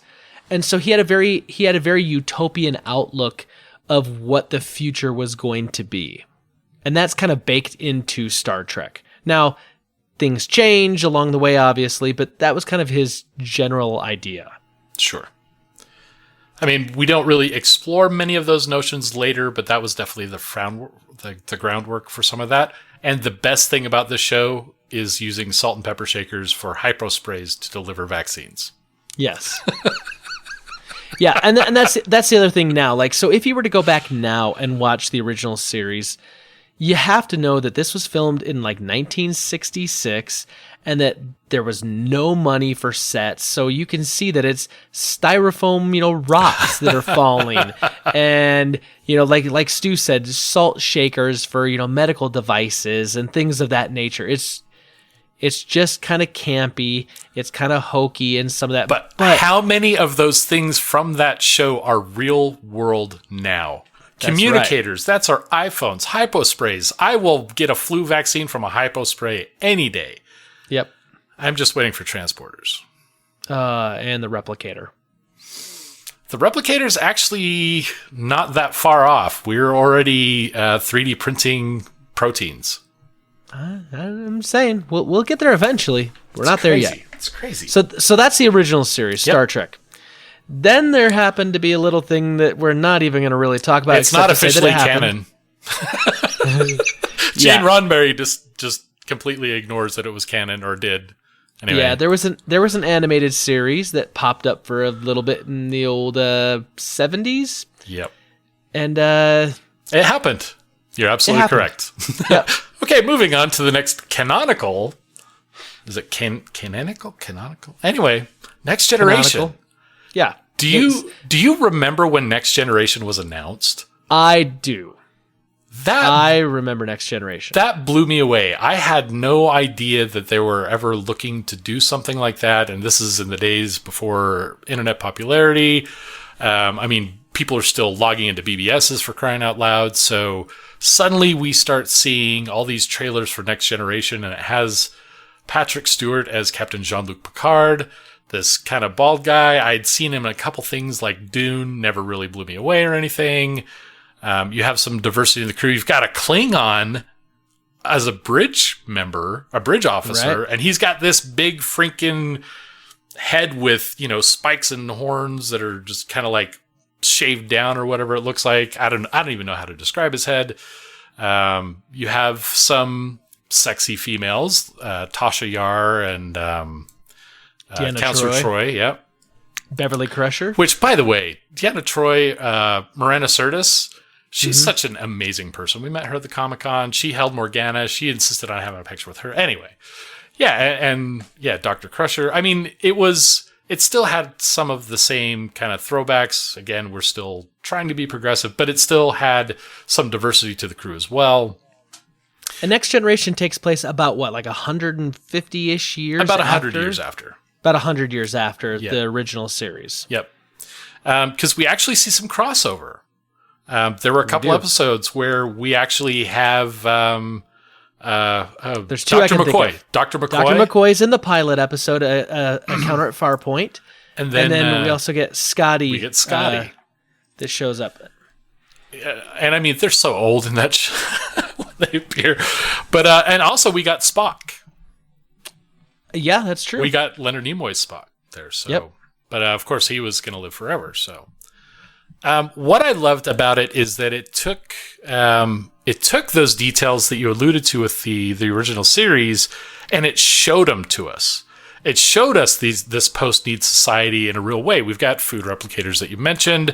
We actually go to Earth a few times and see that nobody has a job. They have the career that they're trained for, and that's what they do and provide. It's not money. People of status obviously have, better looking shuttles or get the better choice of ships, whatever, or have antiques in their ready room. Right. Yeah. So, I mean, it was good to see the progress kind of fleshed out, because to me, Next Generation made it feel like it could really happen for the first time. Yeah. I also looked at Next Generation because this was really my first Star Trek show, because it ran from 87 to 94. I remember trying to sneak downstairs and stay up late and watch it, and my mom would usually catch me and send me up, but my dad would try to help me kind of hang downstairs and let me watch it, because he wanted to share that love with me. But I mean, when it came on, I was 8 years old, and it came on at 9 o'clock at night, and that's kind of late for an 8-year-old to be staying up. See, I was usually bedtime. I was, I was in my late teens, 20s when this was on, so definitely different perspective. Right. But brilliant nonetheless. And the character of Q, Yes. it took me a long time to rationalize liking Q, because Q to me was Superman. And I know, you love Superman, obviously, but he was the omnipotent character that could do anything. And at first that really kind of turned me off, because it's like, okay, what, you're introducing magic into Star Trek effectively. But when he started having later episodes and started having moral dilemmas of his own, and we start to find out why he needs, the human race and Starfleet and the other species to be able to accomplish his goals, and that he's a flawed character and eventually falls a couple times, it got to be a bit more viable for me. And then he's also held accountable to the Q continuum. Yeah. To me, the Q episodes ended up being my favorite. Aside from a couple like, what was it? Darmak and Tanagra or whatever. Oh, yeah. And I mean, that was such a unique episode. You have Captain Picard on a planet with another person, with another species, whatever. They can't communicate, but it makes you think about language in a different way, because all of our languages on Earth are really like word replication and maybe, sentence structure. Yeah. But we all tend to think about language the same way. But this other species is, they speak through story. It's through metaphor. Yeah. And so your thought process has to be involved in that language so differently.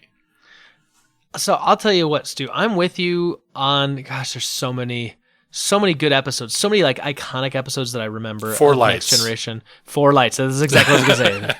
How many lights do you see? 4. There are 4 lights. But what I really liked was that while we get a lot of the same races that we saw from the original series, we get introduced to some new races, obviously, but we also get a new villain in the Borg. And the Borg, to me, was this freaky villain because it does not stop. It keeps coming for you. There's nothing that's going to stand in its way. And the Borg was introduced to this part of the galaxy by Q. And it had that tie-in. And that, for me, that's going to be probably my favorite villain of all time for Star Trek is the Borg. They were different because I at least as I can't recall ever having before that a hive type villain. Nope. Where the entire race is a singular villain. At least until we see Queen What's Her Face. Right. And that was scary. Oh yeah. And, I mean, freaky. they made them appear to be as big as you would think they would. They were everywhere, and they were just assimilating races and planets. They still looked cool as heck. Yep. Every time you see that Borg cube, you're like, oh crap, there is no escaping. Like, you knew that the Enterprise was in for a real tough go. Yeah, I loved it. Yeah, Borg. So were yeah, awesome. Next Generation, probably gonna say is my favorite favorite series, but we'll get there. We'll get there. I got a lot. It was my favorite until about a year ago. A year and a half ago. Okay, so out of the Next Generation, we get another series that spawns that actually ran concurrently. Yep. Well, you had the Space 777. You had the 777 series, and that was Deep Space Nine came into it 3 years before Next Generation ended. Right. And so Deep Space Nine was, and this is where I had a little bit of a rougher time, because while I loved Next Generation and I wanted to love Deep Space Nine was actually set on a space station, whereas in the original series and in Next Generation, you're on the Starship Enterprise, you're traveling around in the galaxy, you're focusing on a bridge crew that's running the starship. But DS9 was kind of locked into it was the soap space opera station. It was the soap opera of Star Trek. It really kind of was. Although there was some cool things that were involved. I mean, they have this kind of wormhole that's like right outside of the space station that they could kind of somewhat use. And it introduced the Bajorans, and it introduced the Cardassians. The Kardashians? Not the Kardashians, the Cardassians. And we get the whole kind of, Cardassian war that kind of takes place with the Dominion, and all that kind of stuff. And so, like, there was some cooler elements later on, but right up front, like, while Next Gen was still going, it was kind of a rough go for me. But they did try to bring over characters from Next Gen to help out. So they brought over Miles O'Brien, Chief Officer O'Brien, and then they ended up bringing Worf over as well. And there were several crossover things as well, where part of the crew of the Enterprise would visit for an episode or whatever, and or maybe a twin of. Anyway, so You're absolutely right. They officially called it the fishbowl syndrome. Yeah. The first few seasons of Deep Space Nine did exist on that singular platform. Most of the stories didn't go very far, except maybe to, a set lot that happened to have some Bajoran scenery. Yeah. And it really was trying to explore the characters in a soap opera fashion. Odo, I loved Odo. He was the shapeshifter played by Renee Ajabajani. Yep. And then you had Avery Brooks as Commander Sisko, and eventually Captain Sisko, who was the commander of the facility. I loved Avery Brooks. This started like right after his run with Spencer for Hire ended. I loved that show, and he was just a cool cat. He was a shade. Yeah, and I did not like his son, though. He was a little worm. Yeah. And the Ferengi, which we were introduced in Next Generation, had a much bigger role in Deep Space Nine. Yes. They were annoying every single time, in my opinion. They were kind of funny, though. I liked them because I chuckled a couple times, but I still would rather they never appeared. I liked them in Next Generation. If they had evolved the way that they started in Next Generation, they were actually like aggressive and almost Neanderthal and just really growly villains instead of these trade empire controlling used car the finances. salesmen. Yes. Yeah. So anyway, but so we know Next Generation ends. People are tolerating Deep Space Nine because it has some characters. It is Star Trek-esque. But as soon as Next Generation ends, Deep Space Nine does plummet. Yep. And so in order to do that, they bring over those characters that you mentioned permanently, and they started exploring space, especially with the Runabout, and they made it more of an adventure again, especially with the Dominion War. Some of that stuff was some of my favorite Star Trek ever. So I feel like it did redeem itself, but it did start pretty weak. Yeah, it's one of my ones where I've gone back and I've rewatched Next Gen a few times actually on Netflix. And then it's like, oh, we'd like to suggest for you Star Trek Deep Space Nine. I'm like, I'd like to suggest for you, I'm going to go get a sandwich. Yeah, it's like, I may pass on that and go do something Oh, yeah, else. I could rewatch any episode of Next Generation. The last 2 seasons of Deep Space Nine I could, but no interest in anything before that. So in 1995... Though I did love their Mirror Universe episode. Yeah, I don't think I saw that one. But in 95, now I remember a new show hit, another Star Trek show, and this is, this is right after Next Generation's done. Deep Space Nine's about kind of halfway through its run. Voyager hits, which for the first time, very mixed reception. Yeah, for the first time, we get a woman as the captain of a starship, which was a kind of departure, and I know some people were kind of up in arms about it, which I was totally fine with the idea. How much of Voyager did you watch? Have you seen the whole thing? Because I only saw a couple seasons. I have seen everything that has ever been put out for Star Trek. Okay. So I've only seen like maybe the first 2 of Voyager. That's unfortunate. Kate Mulgrew as Captain Janeway. I think she actually made a really good captain because she had some of the softer side of being a captain that we got from Picard, but at the same time, she was appropriately captain-y, for lack of a better word. I liked her as captain. She was an appropriate leader, but it wasn't overdone. Like, they could have easily have overdone her role as a female in many different ways, and she was a captain, and she fit as a captain. We have the Native American first officer, Chakotay. Mm-hmm. We have the Trill, who is like the species that only lives for about 8 years, and they mature into men and women in like their first year.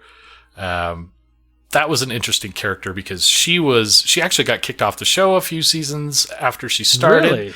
I didn't know that. Spoiler, it's been out for 30 years, 20 years, 10 years. 15, I remember whatever. thinking she was attractive, and I kind of thought they were trying to play up like the attractive, like, because I remembered like there'd been some episodes where like she was kind of like the love interest of something, or I don't. Yeah, and they actually felt, I guess. So this maybe subject to my own memory here.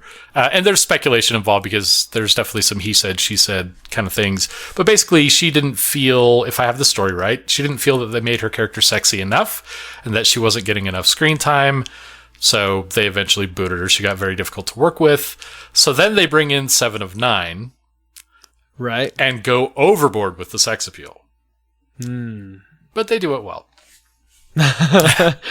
They checked that box, is what you're saying? Yeah, so you never got to 7 of 9, did you? No, I never did.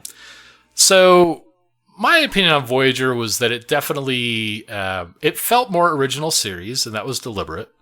But it wasn't really gripping in many ways. They're all trying to get home. They got flung through this, wormhole, whatever, to the Delta Quadrant. They're trying to find their way home, and these are the adventures on their way back home, and they run into some familiar species. The Borg definitely comes into play, which is 7 of 9, who becomes a Voyager crew member is. But really it's just like kind of anomaly after anomaly, and it's really, I think, to me, an indicator of maybe the fact that maybe they didn't cancel the original series too soon, because it kind of would have fell into the same trap, I think. But the stories do become more compelling. They do finally start having some mini serials through the series, some story arcs rather than just purely episodic. And I think it does an okay job. It's never as good as Next Generation. It's never as good as the last 2 seasons of Deep Space Nine, but it does become worth watching, especially once you get into the show and they start kind of realizing that they're not hitting the mark. See, I think Voyager was my sister Andra's favorite season. Yeah. But that also could be, or series, but that also could be that this was her first Star Trek as well. And maybe so there's some nostalgia there. But I always remember that I kind of felt the idea where, they go through the wormhole, they're flung, something like... Which, by the way, sorry, go ahead. Well, it's just like the idea was, I remember them saying something like, if we're going warp 9, it's going to take us 75 years at warp 9 to get back home. And I kind of went, okay, well, now we're going to get stories along the way, but the whole idea is going to be, how do we take shortcuts to get home? And I kind of knew that going in. I kind of went, some of those shortcuts end up being pretty cool. Which, and that may be, I didn't get that far, but I just kind of remember thinking the premise of the show didn't really, I just kind of hit it with, okay, now we're just trying to get home. And I'm sure that if I watched it now, I probably would appreciate it a lot more than I did at the time. Because at the time when this thing came out, I was 16 years old. I'll just say that there comes a time when getting home is no longer primary. It's always driving them, but other things become more important. One of my all-time favorite episodes of Star Trek, though, is in Voyager when Patrick Stewart cameos. And I don't want to spoil that because it's definitely endearing, but it's so well done. This did overlap with the end of Deep Space Nine, which is ironic because you have Next Generation when it's at its best, and Deep Space Nine starts, and Deep Space Nine struggles. Deep Space Nine when it's at its best, and Voyager's starting and it struggles. But they each ran for 7 years, 3 years overlap between them all. I think it definitely was a good cap to the Next Generation era of Star Trek. And it was good. It was never as great as it could have been, but it was good. Okay. So that show ends in 2001, but starting in 2001, we get the show Enterprise, which is the first one not to be called Star Trek, because there was Star Trek The Next Generation, Star Trek Deep Space Nine, Star Trek Voyager, and then this one was just called Enterprise. Yep. And I think in the 3rd season, they kind of renamed it Starship or Star Trek Enterprise because it was struggling some. So it basically, when Voyager ends, this one begins. And the whole idea of this one is that this actually takes place further back in time, about 90 years before or 90 years after the events of the first warp flight. And this is about, if I recall, maybe 60 years or so before the original series starts. If I've got my timeline right, somewhere there. Something like that. And basically it follows Captain Jonathan Archer, which I was excited to see because it was Scott Bakula, and I remember loving Scott Bakula from Quantum Leap. But this show basically struggled because it was kind of we don't have all the technology of Star Trek that you're used to, and we're kind of showing them kind of struggling on the technology side to kind of get there, but it just kind of didn't. Story-wise, there was some big continuity issues. There was some mini arcs that just kind of made sense, and then others that kind of didn't. And it had a big issue for me where there's this story arc that involves Earth and some big thing that happens that is never mentioned in any of the other series, and so it's kind of like, well, don't you think that would have been a big thing that we would have heard about? I know it was not very well received. I know it got canceled after only running for 4 seasons. It was the first show since Next Gen not to go a full 7 seasons, which, the 777 kind of was the thing, right? Yep. What's your take on Enterprise? It also never got the attention that a Star Trek show maybe deserved from the studios. It never had enough money. It never brought in like their A-list writers or producers. It wasn't. Nobody had faith in it to begin with, and so that's going to bleed over into the show itself. And yeah, I mean, there was nothing there that ever really gained traction. I enjoyed some of the episodes. I watched all 4 seasons of it. But it never really gripped me. None of the characters really gripped me. The Vulcan attempt with T'Pol, that just really, I mean, she was there. I mean, I don't know. She was hypersexualized, but she's a Vulcan, and that's the entire depth of her character. Yeah. Yeah, there wasn't a lot there. So this is interesting. So from 1987, when Next Generation hits the airwaves, up until 2005, when Enterprise gets canceled, for almost 20 years, there is Star Trek on TV. It's a huge staple. It's done big business. It's very, very popular. But then plus some movies in between. Plus some movies in between, which, during, we'll talk about another time. But then we get a 12-year gap from 2005 to 2017 when Star Trek Discovery hits the airwaves. I had given up entirely on ever seeing Star Trek on TV again. I really thought we weren't going to get any more. And to boot, when I saw the trailer for Discovery, I saw the ship, I saw the opening scenes, I was not impressed. Oh, I'm going to go on record and say if you go back and listen to old episodes of this podcast, I poo-pooed all over the premise of that show, the trailer, the fact that it's behind the CBS All Access paywall, because everything else had been on, UPN or, UPN and CBS. And, it was available, but this was the first time that it was being locked behind a paywall. And so if you were a Star Trek fan, after not having it for 12 years, then they were insulting us by saying, and you have to pay extra to come and see this. Oh, it gripes me. I will go on record as supporting that sentiment as I've done before. The paywall is ridiculous and it's dumb. And if this show wasn't as good as it was, I wouldn't give them a single cent. But as you know, as you came over and watched the episode 1 with me of season 2, I am a subscriber for this stupid show. Right. Now, Star Trek Discovery takes place 10 years before the original series. Mm-hmm. And it, like I said, 2017, it hit the airwaves. We've only got 1 full season, and now we're starting into the 2nd season. So it's a little kind of premature. We're not going to know how this is really going to shake out. But basically, Stu, we get the start of the kind of human Klingon war, right? The Federation Klingon war. That's not the very beginning of it. It has begun when we start season 1, but it's still very new. Right. Okay, that's fair. Like it's kind of like it's almost at a stalemate, right? Like there's been some open hostilities, but it hasn't like fully exploded. And then season 1 happens. Yep. And we get a lot of that.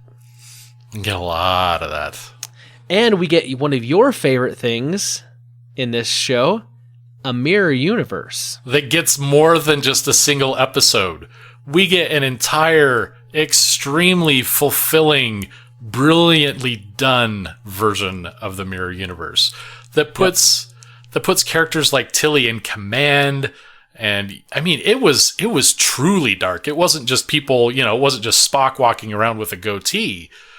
This is like the entire mirror universe is just so grim and dark, and we see some of the connections that actually exist more than just a transporter malfunction.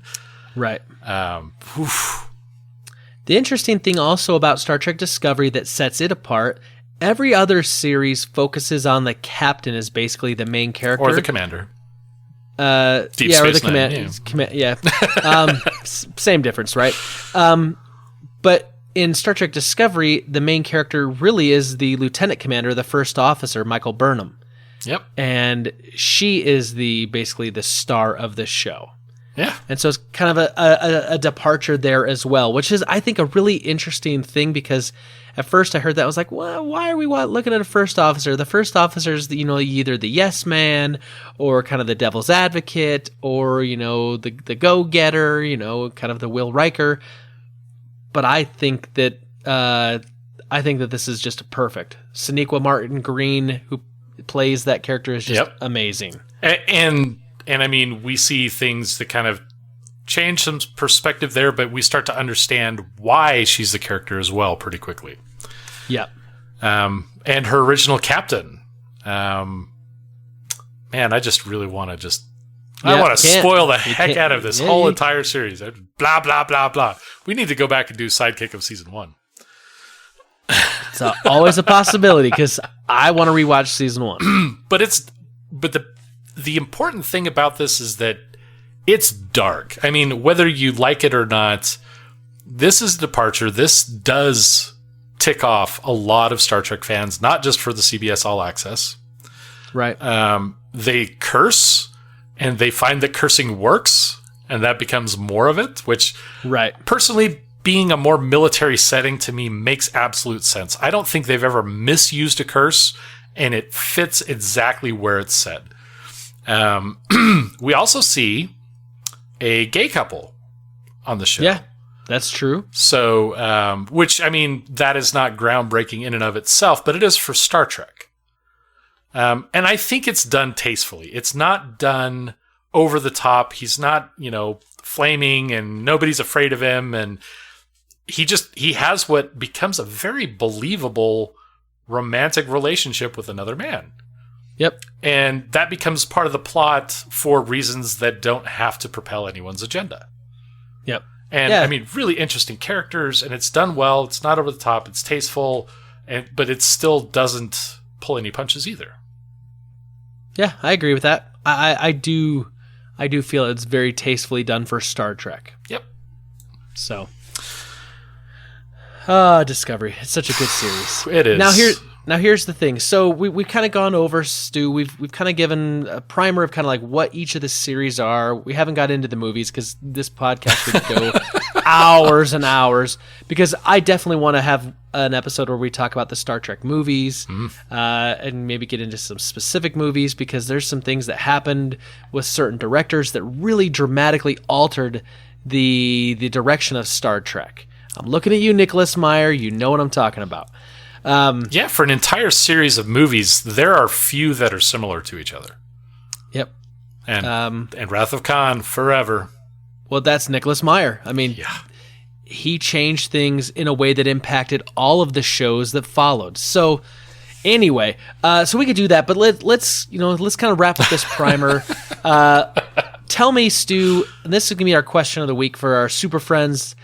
What is your favorite Star Trek series? Discovery. Of all the stuff that's been on TV. Discovery, period. Hands down. Before Discovery, it would have been Next Generation all the way. Picard was such a great character. I'm so excited to see him come back. I understand where you're coming from there. I'm going to go with the Next Generation. For me, that's hands down. It is Captain Picard all the way there. He is amazing. However, I'm going to leave that door open just a little bit, because I don't want to close the book on it and say that something new can't come out and replace it just because I love the old. Fair enough. Star Trek Discovery is amazing. I really want to see what they do with season 2, and I want to see if this will go a full 7 seasons. Well, I mean, there was only ones. ever the intent for that with the Next Generation era, and they did intend for that with Enterprise. Right now, actually, they had indicated, so Discovery Season 1 was really a pilot. Yeah. There was nothing that was was agreed on for Season 2 and beyond. Right now, we have Season 3 agreed to, but that's it. And I'm kind of glad for that. I don't want them to try to fill this vacuum of expected time. If Season 3 is where it needs to end, make it end. Yeah. Yep. Make quality content now. And if you still got extra stuff and, more gas in the tank, then keep going. So like I said, and it wouldn't be hard for Discovery to fail and to I mean, not necessarily maybe to fail, but to not be as good later on and for it to dip down below Next Generation. I think we're kind of both in the same place, just on the opposite side of the line that separates the two of those shows. But I really hope, because Season 2 Discovery, oh my gosh. Yeah. It's starting good. Now, and we also know we're going to get a Picard show, and we do. And a captain, and what's her face? I can't remember her name now. The first captain of Discovery that. Oh yeah, we're gonna get a spinoff with Captain with her in SA7. Yes. So I'm trying to think of what her name is now. I want to say Lorca, but that's not her. No, Lorca's it's not. The guy. It's not Lorca. Well, anyway. Yeah, I'm gonna think of it the second we get off the phone, the phone call here tonight.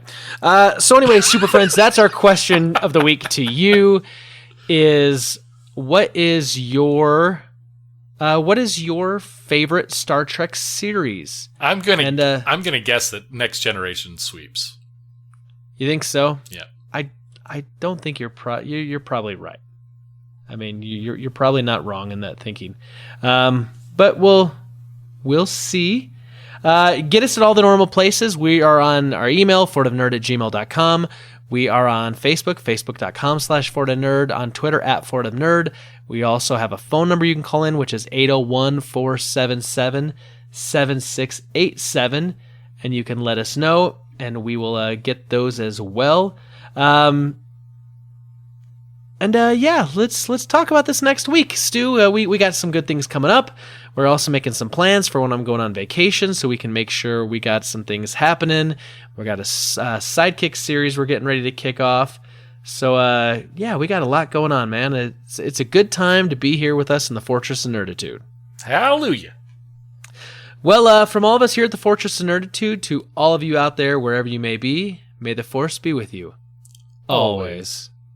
Damn it, Jim, I'm a podcaster, not a TV reporter.